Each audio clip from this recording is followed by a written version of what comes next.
Vaise a Capela da Virxe das Areas, que é a primeira romería, digamos, importante do Ribeiro. Ainda que está o San Bieito 21 de marzo, as Areas é o luns de Pascua, pero esa é unha festa grande.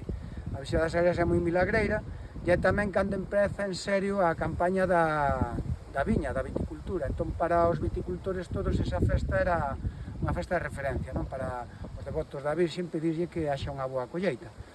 Entón, este cruceiro, que, como digo, é un dos máis antigos que hai en Galicia, un cruceiro do século XVI, Claudio González Pérez, que é un historiador que o documentou moi ben, contanos que en torno a este cruceiro unha historia de amor, de paixón, un Romeo e Julieta de Galicia. O Romeo e Julieta de Galicia era Bastián e Rosaura. Bastián e Rosaura, que ademais, non sei se tendes oído falar desta publicación en galego, a primeira que houve, no século XIX, que é o tío Marcos da Portela.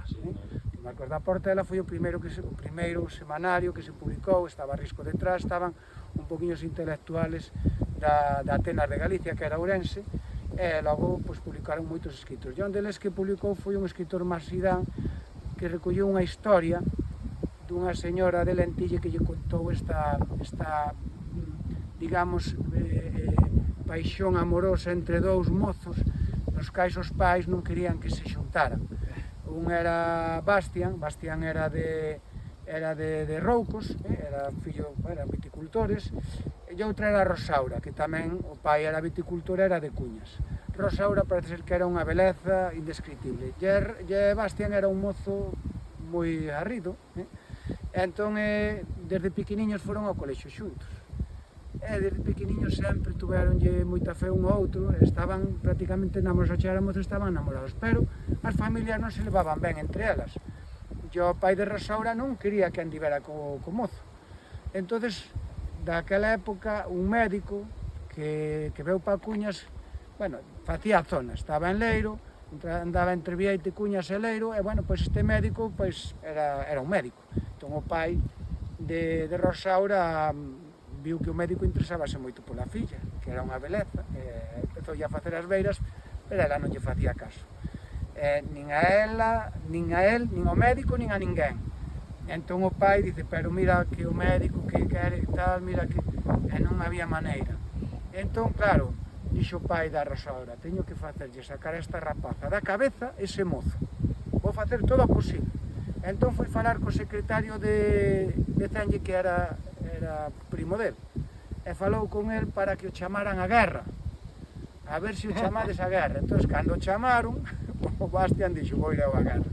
Colleu, e entón despediuse da Rosaura, que quedou aquí desmayada totalmente, porque eu voume contigo, non te podes, eu vou desertar, eu non vou a guerra, non teño por que ir, non vou combatir por el, a mí dicía, por el rei, non vou combatir por o rei, non vou, eu marcho, voume.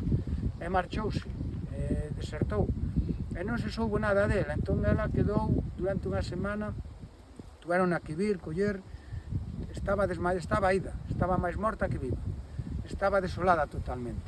Esa noite pasaran a xuntos, pero ao día seguinte ela apareceu desmayada nun camiño aquí entre Cuñas e San Lourenzo, que hai un camiño que baixa, e o pai pois levouna, veu o médico, todo tipo de atencións, non había maneira. Entón, ali, ao cabo dun mes, dous, o médico redoblou tal, e entón, claro, ela notou que estaba preñada. Entón, ao final, claro, o pai xo, pero mira que tal, para ver que vai facer, mira que o médico tal, e patatín, e patatán, e efectivamente, pois, ao final, fixo que se casara co médico.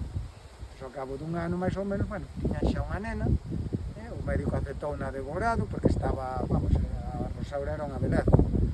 E nada, todo foi transcurrindo así, a nena foi medrando, pero ela non atendía nada, estaba ida totalmente, tiña a súa criada, coa súa cofia, con todo, tiña todas as atencións, pero non había maneira, vivía totalmente axena ao mundo allá ao mundo no que real, non? Entón chegaban a festas das Areas, entonces dixolle o home, veña, vamos a festa das Areas, que hai a romería, comemos ali despois da misa e vímonos tranquilamente, que é a primeira festa do ano así. Non vou ás Areas, aí ven que é unha festa que tal, que quedamos ali con parte da tua familia e os meus amigos, que non vou. Entón, claro, dixo, bueno, a ver si, foi onde a criada, a ver se a convences ti. Ela foi a criada, que era a veciña, veña, muller, hai que se repor, hai que tal, eu non che teño ganas de festa. Bueno, veña, vou a misa e ao acabar a misa vimos. Bueno, veña, entón dixille a criada, fai algo de comer, que despois comemos algo e xa nos vimos despois da misa. Entón nada, o camiño era este, claro, pasaban por aquí, ao chegar a igrexa, e todo o mundo iba dicindo, ai, que frade, ai, que trouxeron un frade, que prédicas dá. É unha maravilla escoitalo falar. Bueno, total, que entran á misa e nada máis o frade empeza a falar, ela xa casi se desmarcha. Entón xa teñen que sacar da igrexa, estando salindo da igrexa xa ela xa mira así, mira pa él, e él cruza unha mirada con ela e quedase parado e non fala, non? Entón a xente como dice, ostra, que pasa? Que saleu, pero bueno, como o home sigue, entón ela, pois, recupérase fora, e xa ao final era o Bastian, claro, estaba... Entón, ao acabar todas as misas, porque eran moitas, ela xa se quere vir, cruzase con el sale escopetado, e cruzan a mirada, e, bueno, pois aquilo foi un pálpito xa de, Dios mío, está vivo, e dicen, pois é ela, non? Entón, bueno, pois ao final decide ela, dice que non quere quedar ali.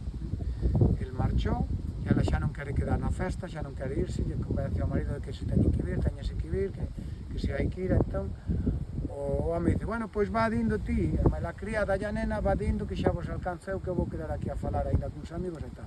Entón, a criada e a nena van indo, e ela vaise quedando atrás. Entón, a criada e a nena pasan por este cruceiro, e ela, aí un poquinho máis atrás, vai vindo, e ve que hai unha sombra aquí detrás. Entón, albisca algo e xa lle dá, claro, xa lle dá unha... xa intuye de que é o Bastian, non? E efectivamente aquí encontranse, e entón xa, pois, xa empezan a falar entre eles que non poden vivir xuntos, claro, e dicen, mira, eu estou casada, teño unha nena, a sociedade que hai non nos vai permitir, estamos falando dunha sociedade do século XIX, e el dice, eu estou, tamén son un fuxitivo da lei, a mí se me collen, dice, que vamos facer? Ti non podes, eu non podo, que vamos facer? Dice, pois, dice ela, pois voume contigo, fuxo contigo, deixo a nena, deixo todo e vámonos todos. E como vamos vivir fuxitivos da lei? Ti non ves que é imposible? Bueno, tanta discusión que colleu ela, dice, pois se eu non podo vivir contigo, morro aquí. Entón, traíalo un coitelo do pan e ela colleu-yo e clavou-yo daqui e clavou-no no corazón. E ela a ver que ela morreu nos seus brazos e dixo, pois eu senti tampouco quero vivir. E clavou tamén o coitelo e que morreron aquí os dous. E aquí encontraron os dous. Entón, é tradición das aldeas todas dos arredores, porque todas cando van a sair a pasar por aquí, parar diante deste cruceiro e rezar un Padre Noso. Esa é a tradición, pero ahora ninguén se acorda desa historia. Pero, bueno, é unha historia que daquela logo, se tendes a oportunidade, no Tío Marcos da Portela está ben descrita por un bo escritor, entón aí ten moitas as para unha película.